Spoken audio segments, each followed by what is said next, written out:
Yo, what's going on, my fellow revelers? Welcome back to the episode of the Festy Hub Podcast. I'm your host, Manny, aka Frisky Hug. And today's special guest, we have Carissa, aka Stream Queen. She is content creator / influencer, gone DJ / producer. When I first met her, she wasn't doing music yet, not that I know of, right? I don't think so, not yet.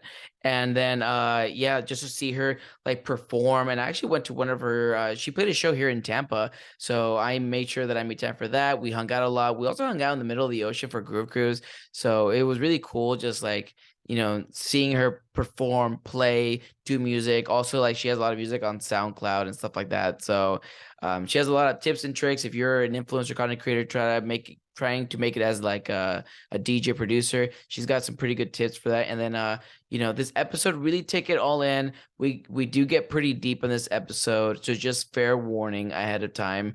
But take it all in, and what I got out of it was, like, you really don't know what somebody's going through. So especially when, like, the grass always seems greener on the other side. But yeah, that's it for who's our special guest. Asked for some life updates. I think I said last time I was gonna go to John Summit. Your boy is not going to John Summit no mores. I'm probably not going to Project Glow. I mean, maybe I am. I don't know. That's still up in the air. Got to make some arrangements for that if that is going to happen. So for sure, the next one's going to be EDC Las Vegas. And then we got Sunset Music Festival. Obviously Forbidden Kingdom. We got Lost Lands. And then, like, I got some news for Magic Music Festival. Might be doing some stuff with them, but that is still up in the air as well. When I know more, I'll let you guys know. Y'all know I'm always doing some festival stuff.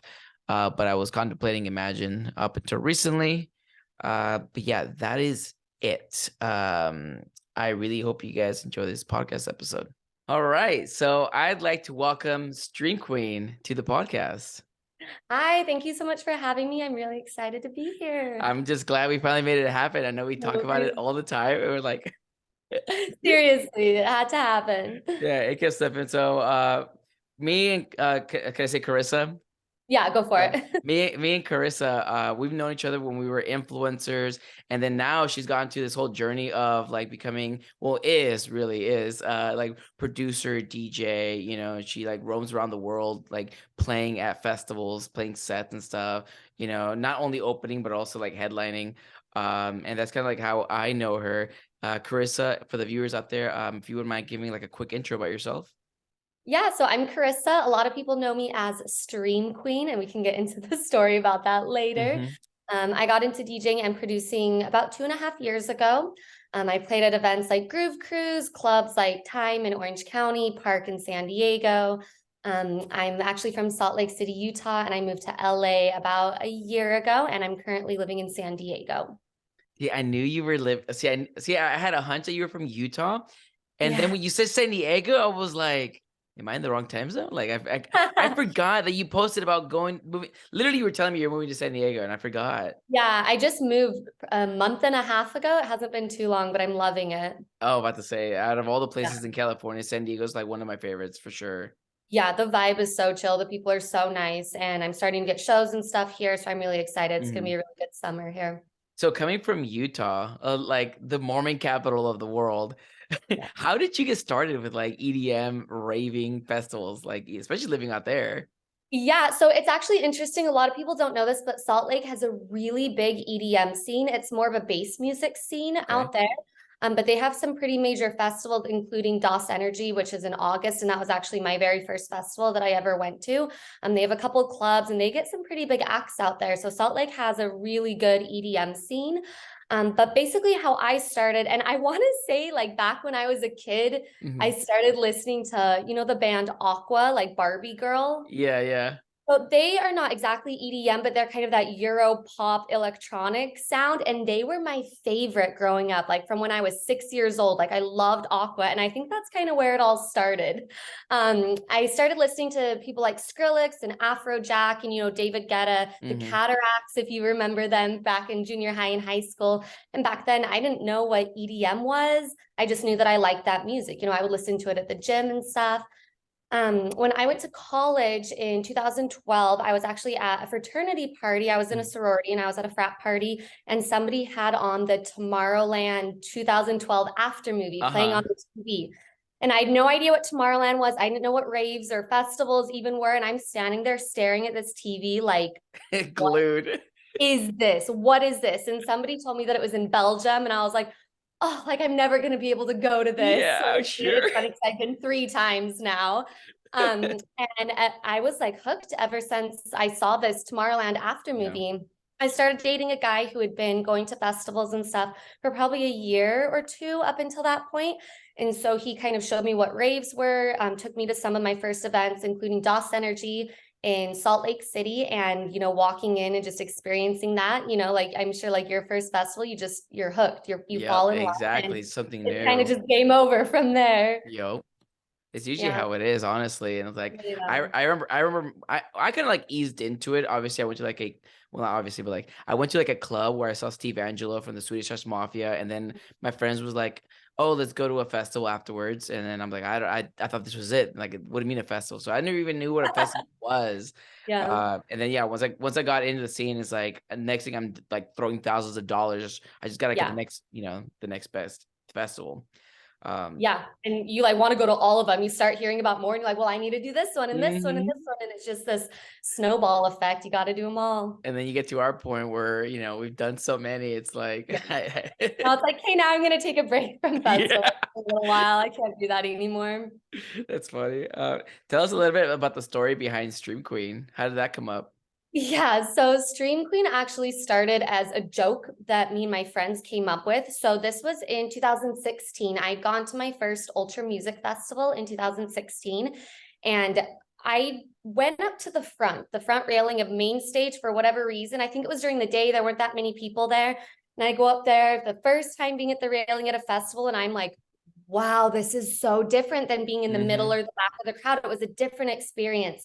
And I ended up just staying there up at the railing the entire weekend. And of course, if you've been to a festival, you know that like all the live stream cameras for the major festivals, they stay up at the front because they have their little paths that they go. Yeah, I didn't know that until like, I gotta say, like years later, when I realized, I think it was like, honestly, when I noticed how often you were being streamed, I was like, yeah, wait a minute, the camera crew's always in the front. Like that makes sense.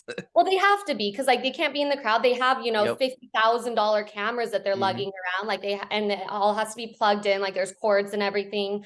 So none of this was intentional at all. I just really like being up at the front at Ultra. The cameras happen to be there, and I mean, I'm sure you've seen the clips. Like I just let loose. I have fun. I'm always smiling because it's just like me and my element. And so the cameras just started filming me. And when I got back from Ultra, I was approached by iHeart Raves to collaborate and work with. And I was super excited about that. It was my first brand collaboration.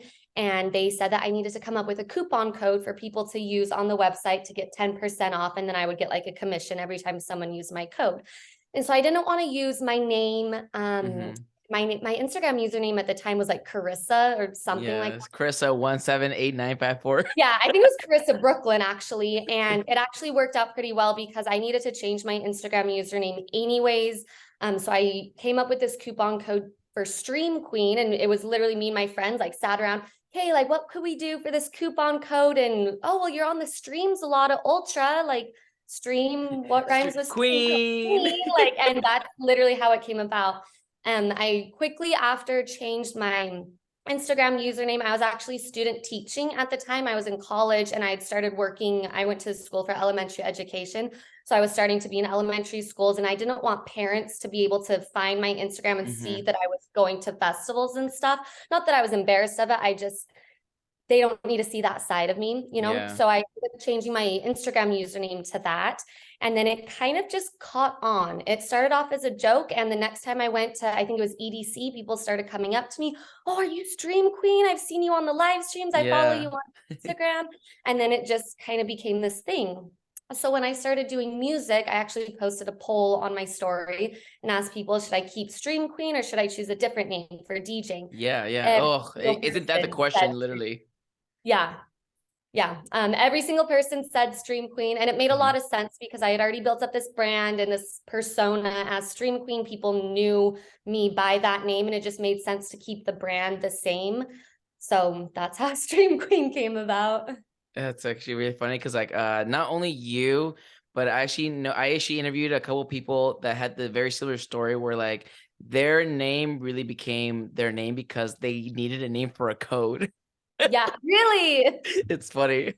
That's really funny. That, Yeah, if I chose it now, I think I would probably choose something different. It wasn't my first choice, and I'm not in love with the name, but it has become kind of part of who I am, especially even, after my first ultra, went to Tomorrowland a couple times, and I just like being at the railing. And so the footage kept happening, and it's really become like just a part of me and a part of my identity. And yeah, so kept the username. quick question. Now that I think about it, because like as like you're becoming this artist, sometimes I feel like artists go through like a list of like alternate names if they ever decided to like, change identities. Have you ever like written down a couple like names that you might go through do you remember them? Yes. Yeah, so there's only one other that I wanted, and I Mhm. still am going to use it one day in some format. What I want to do is keep it and use it as an alias and start Okay. doing some heavier, darker kind of techno, Ooh. like a different side of Stream Queen, like the dirty, like dark side, Yeah, I like that. But the name is Siren. So I really like Greek mythology, Mhm. and sirens were Greek mythological creatures who like were ocean creatures, and they would sing and lure men, like the sailors, Yeah, to their yeah. death and like eat the men because of their music. And I just always thought that would be That is so so cool for a badass. female artist. That was actually the other one that was on my poll on Instagram, was Siren or Stream Queen. Everyone said Stream Queen. I still really want to go by Siren, so I'm gonna save that for an Yeah, alias definitely save it for someday. like a project. That'd be Yeah, badass. What yeah. what Thank made you you. decide to like start making music? So I've always wanted to learn how to DJ pretty much since my first festival. I had a couple friends that DJ'd and stuff, and I would always joke around, oh, I want to learn how to DJ, like Mhm. teach me. And it kind of came down to two things. One, the equipment is expensive. And, back when I was in college, I was a broke college student. I didn't even have, $1,000 to go spend on a musical instrument, basically. So that was part of it. And I think the other part, just deep down, like I didn't think I would be any good at it. I have a Mhm. really hard time doing things and getting over like a learning curve whenever I start something, and I just want to be really good at it immediately. And if I'm not, or when Ugh. I'm not really Yeah. good at it right away, I get frustrated. Yep. So I think that was the other thing, is I didn't want to have to go through that learning curve, learning process, because I knew that it was going to take some time to get good at it. Finally, in 2020, I got a controller as a Christmas present. I had been messing around on my iPad. There's an app called DJ Pro. So I had been messing around with it, just seeing if I even liked mixing and messing around with songs and stuff. And of course, I loved it. So I got a controller for my Christmas present. And then shortly after COVID obviously hit, and I just had endless time to work on mixes and teach myself and learn. And yeah. I had to write down DJ Pro because like just in case anybody wants to like Yeah, learn how DJ to DJ. Pro. It used to connect to Spotify, which made it really Mhm. easy because you could just, make playlists on Spotify, and then you could use the songs on Spotify. You couldn't record or anything. Mhm. I think they've lost their licensing since then Oh, with Spotify. So now it all runs through SoundCloud. That's what I think is going on, but I don't yeah. use it anymore. It's just what I started off with. What was that transition like? Like since you started off as an influencer and then now you're like this DJ producer, what was that transition like? And then were there any like pros and cons from going from an influencer to a DJ? I know there could be some kind of like certain situations where like people get I know some friends at least that like they get shat on for Yeah. I think it has a lot to do with like the conversion of like followers and you're just like basically using what you already had, but I feel like that's a good thing. Yeah. So honestly, it's been really difficult. I've also always hated the word influencer. I've Mhm. never thought of myself as an influencer. And I know for all logistical purposes, seeing my page, and, I work with brands and stuff. Like, I guess technically I'm an influencer, or was an influencer. I just never saw myself as that. To me, I always use my Instagram to express my creativity. I'm a very creative person, and I have a lot of different outlets to express my creativity, whether that's, doing makeup, doing hairstyles, making my own festival outfits, doing music, like all of that. You made your own festival outfits? Yeah, so that's actually part of how my Instagram grew back in the day. Was I, handmade a lot of my outfits, and people would ask, oh, where did you get this? And I would say, oh, like I made it myself. And so then people, yeah. So a lot of my Instagram was really just me allowing myself to be creative and having this creative outlet. I wasn't trying to be famous. I wasn't trying to build up a following. I just really liked sharing, me being creative. And so I've never loved the term influencer, but a lot of people label me as that, or they used to label me as that.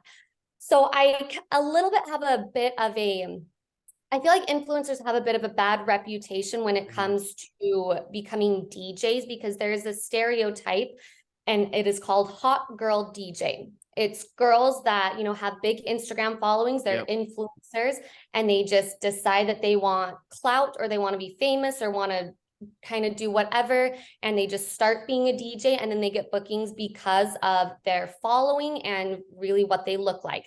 That is a stereotype, and unfortunately in some cases that is a very true thing. And so I kind of get misrepresented and mislabeled into this category because it's sort of similar, but at the same time, like, I fight that a lot, because I feel like the difference is these hot girl DJ, the influencer turned DJ, for the most part, they're not doing it because they spent, thousands of hours practicing and learning music like I did. They just really want the clout. And it kind of, I don't know, it makes people judge me immediately, thinking that I'm just another one of these hot girl DJs that didn't put time and practice and work, a lot of work, into learning what I know about music and how to do things right. And so it's been really difficult. A lot of people don't take me seriously. They assume that I'm pre-recorded or anything. Like, I posted reels on Instagram. This was back when I was up in Salt Lake City, and I had a TV behind me, and I broadcasted, like I airdropped or cloud played or whatever it's called, my screen of what I was looking at for mixing to the TV behind me. And then I was doing everything on my mixer. So you can literally see the screen of what I'm looking at, and you can see everything that I'm clicking. And people, and these are little like transitions and reels and stuff, and people still were trying to say that I was faking it, saying that, oh, it sounds too good to be pre-recorded. Oh, like you're just, whatever, faking it. And it gets really, really frustrating, because it almost like discounts how many hours I've put in. I take music very seriously. It's my passion. It's my life. And I spend so much time trying different transitions and, just becoming a better artist. And for someone to just come on Instagram saying, oh, well, like, you're just an influencer, you're not really a DJ, you're faking it.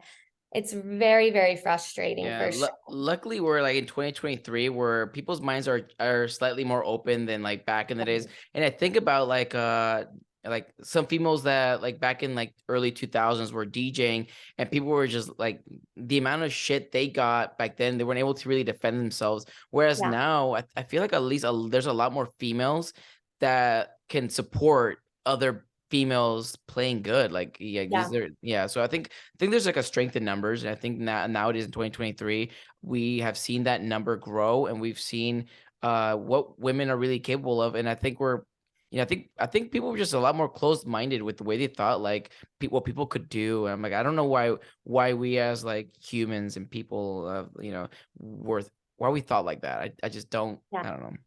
So what I've actually noticed, I thought a lot about that as well. Like, why do people have the time to spread such negative energy, And I never really thought about it. And then one day it kind of occurred to me, like, if you're happy with yourself and with your life and you love what you're doing, you're not sitting on Instagram or YouTube or Twitch and going through somebody's content and, talking shit on them in the comments. You don't have time for that, first of all, because you're busy creating a life that you love with your passions. And second of all, like, any time that you give out negative energy, that's what's going to come back into your life. And so these people that are talking shit on me or you or any other person doing their thing, it's because they're really just miserable with their lives, and they see someone out there chasing their dreams and doing what they love and following their passions. And usually it's because like they feel bad about themselves because they're too scared to go do that. And so it's easier just to talk on that's someone actually a else. really good point. Yeah, it's and it all derives from like a sense of maybe like jealousy. Yeah. Oh, for sure. For sure. That's really funny. What are some of like the highlighted events like you've been through, that you've gone to, you played at, and what are some like really cool people that you've actually opened for? So Groove Cruise is a personal favorite of mine. I know we were hanging out on Groove Cruise. It was That so was much so fun. fun. Some of my favorite sets, like all-time favorite sets, I played on Groove Cruise. I did this last Groove Cruise Cabo, and I played on the rooftop at the destination party. And I actually wasn't supposed to have that set time. I was supposed to open the stage, but our ship got into Cabo late. And so they actually put me from the beginning of the day to the very end. And so I come up and like the sun is starting to set. Everyone came up from the pool to the rooftop and it was just packed. The sun was setting. I was trying out some new like music and stuff for the first time. And it was just like, I'm getting chills talking about it because there was just this magic in the air, like the place that we were at and the people and the vibe and the crowd. It was unreal. That was my favorite set I've ever played. Unforgettable. Yeah, Wow. I love Groove Cruise. It's Yeah, I fun. do too. I don't know if I'm going this year or not. I'm still waiting on, you Same. know, yeah, Same. same.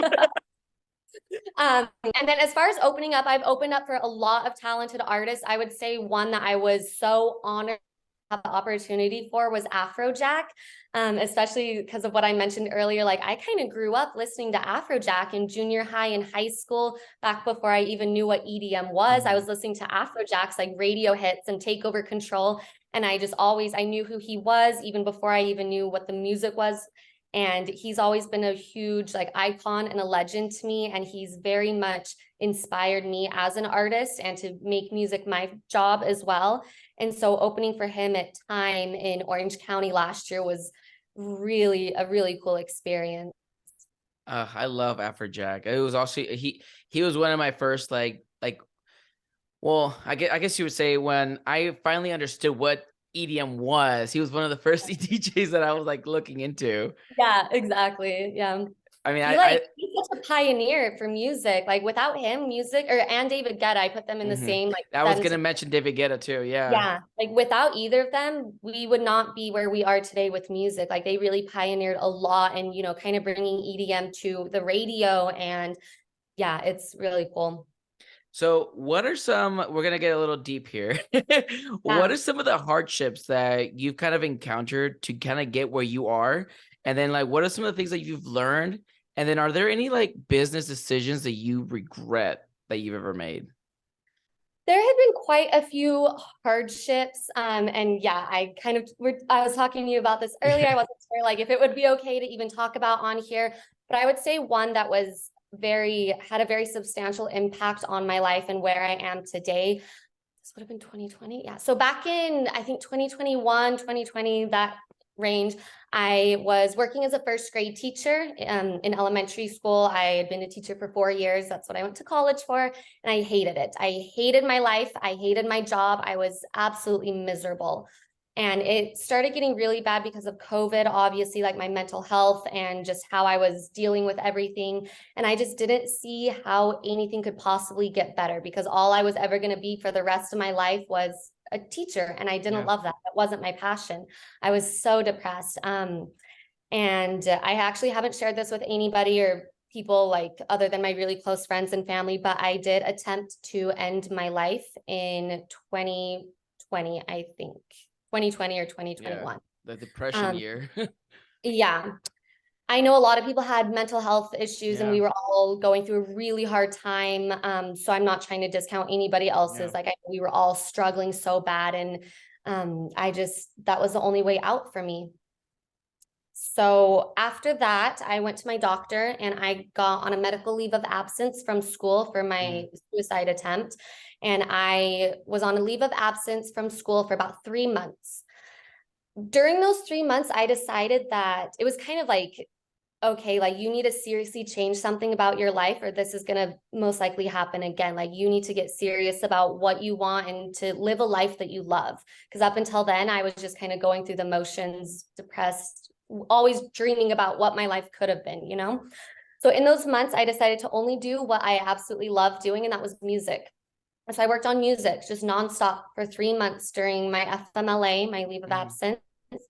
And by the end of those 3 months, I had gotten booked for my first show. It was in Texas. It was one of the very first events since the restrictions from the pandemic started getting lifted.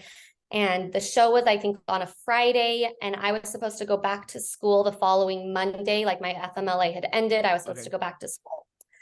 So on Friday, I'm playing my very first show out in Texas. I was so nervous, but just I can't even put into words the way that I felt coming off of that stage, and even on stage, it was magic. And I had this feeling like this is what you were supposed to do. This is what you're meant to do for the rest of your life. Hell yeah, that's freaking awesome. How I was going to make it work. You know, I was supposed to be going back to my job as a teacher in a couple days. And I was like, you know what? I know what my life was as a teacher. And I know like that it got to a point where I was ready to and attempted to just end it all right then and there. And I'm not willing to let that happen again. And I want to pursue music with everything that I have from here on out. So that Monday I went into school and I resigned on the spot. I did not give them a 30-day notice or whatever. I actually violated my contract. And I feel pretty bad about doing that. But I was also in survival mode at the time and needed to do what was best and right for me.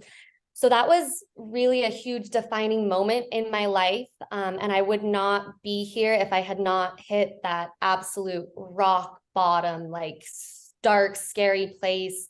It really pushed me to do better and to start following my dreams and just giving everything, like all that I got, you know? You know, sometimes I feel like you need to hit rock bottom so you stop following the same trails that you've just been leading on your own. And it's like I can relate to this because I literally have had like really depressive thoughts. Just honestly out of the military, I ended up getting a job where I was committing insurance fraud for somebody. And like that was like I was doing dental surgery for somebody, and he was basically like taking like elderly's money, like just adding things on like dental surgery positions and stuff like that, where he was honestly like getting like I think he made like $1 million in a year just taking the money out of all elderly people's like pocket through their dental insurance. Yeah, and I was like, I cannot do this. I feel like I am the worst person in the world. I quit. So I quit and I went to a job that I got misled on, and it was being a door-to-door salesman, but I was told it was a marketing position. They're like, yeah, you're marketing in person, door to door. I'm like, that's not what I had thought. Yeah, you're like, that's not what I signed up for. And I quit well, it wasn't like a good job, but it paid a little bit better than this.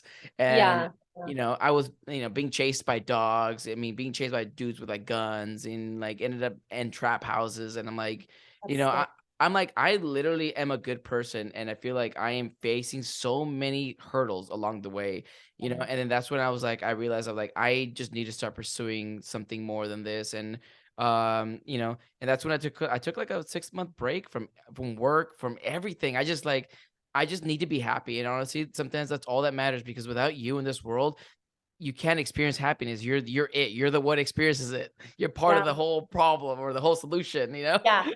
You're the problem, but you're also the solution. Exactly. What else do we have on here? I was gonna say, do you regret any business decisions that you've ever made? I don't regret anything in my life at all, because if I hadn't made mistakes, it wouldn't have gotten me to where I am today. True. So there's not anything that I regret. I would not go back and change a single thing about anything that I've done. I think based on some things that have happened, I've learned to be really careful about who I trust, especially in the industry. Going back to the whole like hot girl DJ thing, a lot of guys kind of prey on that. And I've had my own instances, where some guy that works at some label or some guy that's running some agency or whatever, slide into the DMs and try to start talking business, but then really they're just trying to ask me out or things like that. I've been put in some pretty uncomfortable situations with people that I trusted and was working with, and had to really stand my ground when it came to things. And it sucks that women are put into situations like that in the industry, but I have learned who I can trust, who I can't trust, what the red flags are. And luckily right now, everybody that is in my life that I'm working with, I trust 100% without a doubt. They've all been amazing. I just recently signed with Sleeping Giant Music Agency, and they have been awesome. Troy's my agent, and he's just been absolutely phenomenal, professional and kind. And I went through quite a different, different interviews and things with people, and I'm really excited that I'm finally at a place where like I feel like I belong. And but every decision I've ever made, I don't regret anything. It just helped me learn and grow and learn what not to do in the future. Yeah, right. I feel like that's a very common occurrence for females in this industry, at least. It's like I feel like there's just men, and I say that being one of the men. Yeah. I feel like there are men that not only pray, but like, they also feel like they're in a position of power, and Oh yeah. so they feel like they could do whatever they want. Like, oh yeah, her female, they need me, and I see it because I'm a guy, so I hear from other guys the way and I feel the energy from other guys, right? So like, but like it's a big thing, and it sucks, and I hope that eventually, with time, like we just become better people. Like there's no other way to form the It's words. not that hard, but apparently it is, like I don't know why, but yeah, no, girls definitely have to deal with the law. I've even heard stories from men in the industry with somewhat similar experiences, and it just really sucks. Like I've been like assaulted after shows and stuff from guys that, were kind of misleading me or whatever when it came to their level of professionalism. So I mean, in even those situations, I learned from it and learned to have my guard up. Yeah, It's weird, exactly. like it's this weird balance of being very guarded and kind of just not trusting people until they give me a reason to trust them, but then also like jumping at opportunities and going with my gut on like what, I don't know. Does that make sense? Like what is worth pursuing and what I need to be more guarded about. You know what I mean? Yeah, but also it's like I feel like you have to like worry about it twice, because not only could you be taken advantage as a female, you could also be taken advantage as a DJ producer. So like Yeah. you have to have like both guards up at all times. Yeah. Like Yeah. you just never know. And it's funny because you said you just gotta trust your gut. The amount of times I keep hearing people say that in every podcast episode, it's like becoming like a trend. And I think the first one that started was Devin. Devin was talking, he was saying some words of wisdom, and he goes, sometimes you gotta trust your gut, because at the end of it all, it's all you got.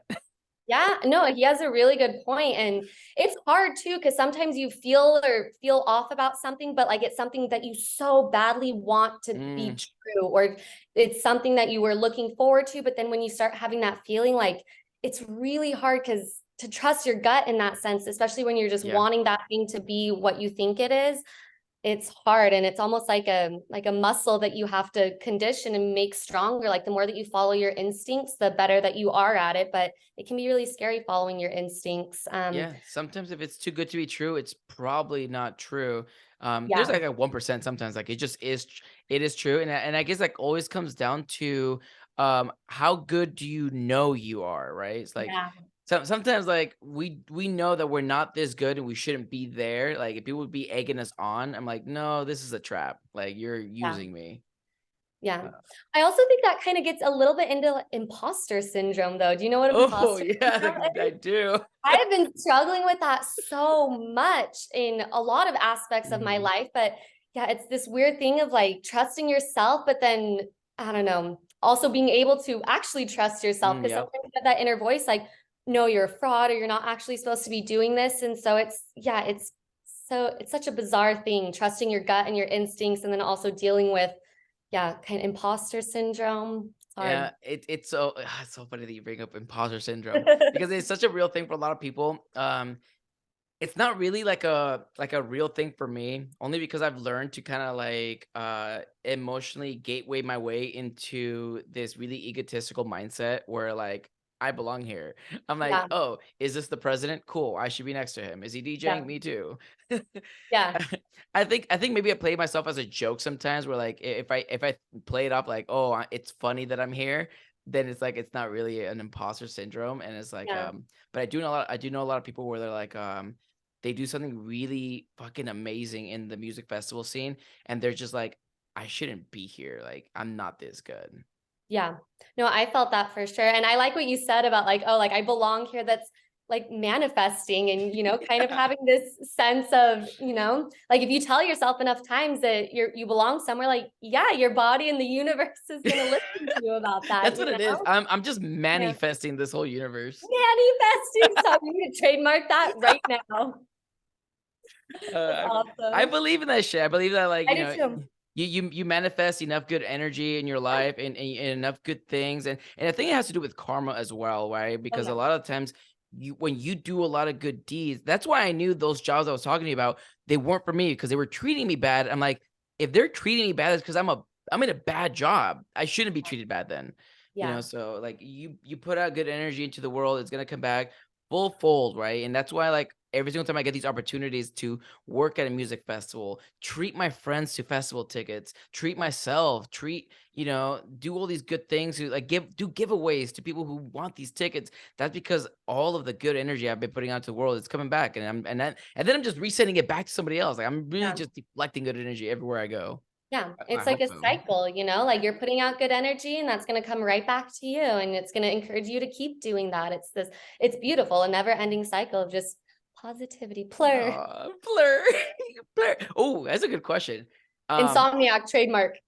bro, That's what did you're you going to see ask? that? I don't get it. Like, They trademarked it under the category of clothing. So Plur has already been trademarked under a bunch of different categories. I guess nobody trademarked it under clothing. okay, so they can put plur on clothing now. Yeah, and they could tell somebody not to plur on their Interesting. clothes. Huh. Yeah, I don't So, really have any thoughts on that. I just think like everyone was freaking out about that this week, and I'm just like, whatever. do you think Plur is dead, Um, or is I it guess just it depends on changing? what festival you go Oh, to. bruh. Fire Festival was so not Plur. Yeah, I don't know. So plur is very much an American thing to start with. And so when you go, I'm sure like going to events outside of the United States, plur, it's not that it's dead, it's just it never existed in Europe. So going to Tomorrowland, there's no bracelets really. People aren't trading the candy. Like there's kind of a level of respect just from being in the EDM community. But I don't know. I think the days of the whole candy trading and candy kids, I'm starting to notice people aren't doing that as much They anymore, aren't, myself yeah. included. Like Me the too. bracelets are annoying on my wrist. I don't want to wear them. But does that mean like I'm just going to start being rude to people just because I don't have plastic on my wrist? Like, Yeah. no, of course not. I think I think plur is as alive as who you are as a person and who you hang out with. Like if you and your friends are all the kind of people that are going to be kind to others at festivals and just kind in general, like no, plur is not dead. But I think the kind of candy kid days are a little bit on their way out. But plur was never about the candy or the bracelet trading. It was always just about how I think everyone should act everywhere, not just at festivals. Like just be nice and respectful and kind to others. It's not rocket science, Yeah. I don't think that, like, you need to be like peace and like completely loving like everywhere. Like, I don't think that, like, if somebody like rear ends you and they were driving drunk, you probably shouldn't be peaceful about it and call the cops. Like, Yeah, no, for sure, for sure. so there's a lot of like changes and stuff where people think that being plur, you should take that outside as well. And I mean, a guy could only take so much, and like the amount of okay, so for instance, like the situations depend. I was at a festival and this guy runs by me, slams into me, throws my drink, $18 drink, all over the ground. And I'm like, Yeah, I didn't even sip this yet.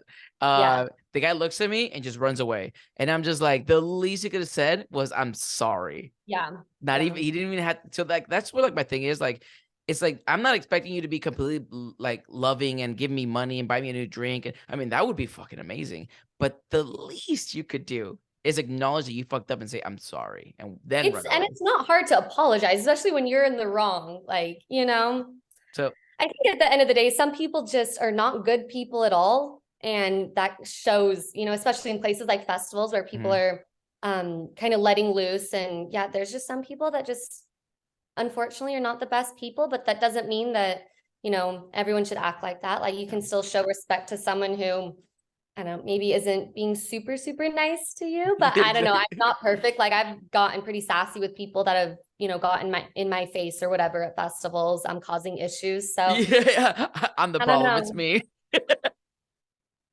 No, I'm very like forgiving for the most part. Where like if Yeah. somebody makes a mistake, I'm like, oh well, I guess I'll go buy another drink or whatever. But like there are moments where like because those things don't affect me emotionally. I feel like, and I feel like things that happen to me like physically and maybe like temporarily, that's fine. I think I'm only unforgiving when things happen to me very emotionally and personally, like Yeah. inside my Rave family or inside my actual family, then we fighting. But if you spill the drink on me, I mean, say I'm sorry. I'm like, I don't care. That's monetary. That's just money. I Yeah. mean, I say it's just money, but here we are, like, You know, $25 drink. Yeah. yeah. So I got one more question. Yeah. What is something you wish you knew before you started this lifestyle? Um, everyone will have, or not everyone. Everyone will always have something negative to say. Most people will have something negative to say. It doesn't matter what you do or what you post or what you wear or literally what you play. Somebody is going to talk shit. And that's just part of it. Like you need to be able to put up with haters and criticism. If you don't have tough skin, like it's going to be really hard. I remember one of the first Instagram reels of me DJing that I ever posted. I was just learning. Like I think I had touched my equipment like 3 months prior. I had been posting on SoundCloud, and on SoundCloud, everyone was so nice and supportive. And I was like, oh, time to post on Instagram. And I was scared to post on Instagram. And sure enough, people start talking shit about the outfits that I was wearing or you're fake mixing or whatever. And I was not really prepared for that. I thought a while about just removing the videos and stopping DJing altogether. But then I was like, you know what? Kind of fuck this. Like, fuck Hmm. them. I'm doing what I love and I'm sharing it with the world. And there's a certain level of like braveness that you have to have in order to do that. Like, you're kind of exposing your soul a little bit by sharing your art with people. And no matter what, people are going to have something negative to say. And it's just part of it. That doesn't mean that you suck or that you're bad at mixing or that you should change what you wear or anything like that. It's just, yeah, what we were saying earlier, like people are just going to talk shit because they're miserable with their own Yeah. lives. But along with that, there have been so many people that have been just so supportive and so willing to help and just listen to my stuff and reshare and come to my shows. And so for every one negative person, there's 20 people that are supporting and sharing the love. And yeah, I do wish I had known a little bit more that there is a lot of criticism that's involved with doing That's this. actually really awesome because that's like, because I feel like I've battled that exact same thought process where it's like, Yeah. people don't take me seriously, or am I really like people like make fun of me behind the scenes, and it's funny, and it's not really funny, but like I know a lot of people and a lot of people know me, so like people will randomly hear my name and they'll like eavesdrop, and then they'll DM me like, hey, do you know this person so and so? I'm like, "Nah, I've never met them or heard of Yeah. them." Well, they were Yeah. talking shit about you at the bar. I'm like, what? I don't even know who they are. Yeah, I feel like I don't know them. I'm like, am I like, I'm not that, I'm not famous. Like, I don't know why my mouth is coming out of, my, name is coming out of their mouth. So it's like really Yeah. funny. Like, and I've actually battled it the same way. And it's like, I've had to actually let go of those feelings and just be okay with the fact that people are talking. And I think about it like this, like, their talking is just publicity at this point. Like, Oh, for it's sure. word of mouth at this point. So, Yeah. and word gets If you around. don't have haters, you're not doing it right. You know, like you need to have haters. That means you're doing something right when you have haters. Yeah, and I have a lot of them. No, Yeah, I same. only have haters. No, I'm just Oh, I'm not a hater. I support you. we love you. Do you have any tips for anybody that's kind of like was in your same shoes? I guess like let's think about it like this. We have an influencer that maybe wants to turn DJ or producer. Do you have any tips for them? I would say try to get away from that influencer perspective or influencer content as much as you possibly can immediately. The sooner you do that, the sooner people are going to take you seriously as an artist. And the level that you do that is kind of up to you. I still have pictures of me, at Ultra in rave outfits, because again, that's part of who I am.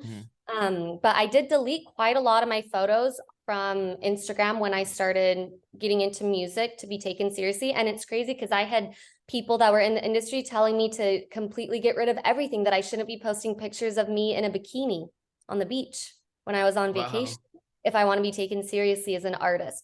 I don't agree with that. I'm human. I'm going to go to the beach. I'm going to go swimming. So yeah, I think kind of getting away from that influencer thing as much as possible, but also keeping like who you are. Like if you really enjoy posting about shoes or clothes or outfits or whatever, like keep doing that, but just start kind of sprinkling in more music stuff. And then kind of eventually, I still haven't phased out the influencer posts completely, but I would say the sooner that you post music stuff and kind of start getting away from brand collabs and things like that, the more seriously people will take you. But again, maybe I'm hypocritical for saying that because I haven't fully done that myself. I just wish had done that a little bit sooner. There were some posts that, just didn't really need to be up at all, Yeah, true. Sometimes we get a little like, see, I just created like a whole new Instagram page for like the podcast, for instance, because I didn't want to like combine my podcast with my personal page, knowing that my personal page is like all Kandi, raving, blah, blah, blah. Right. So I'm like, so this is like my more professional side of like my business and stuff like that. So that would have been smart for me to do for sure. I agree. The other advice I have is kind of what I was saying earlier. People are going to talk shit.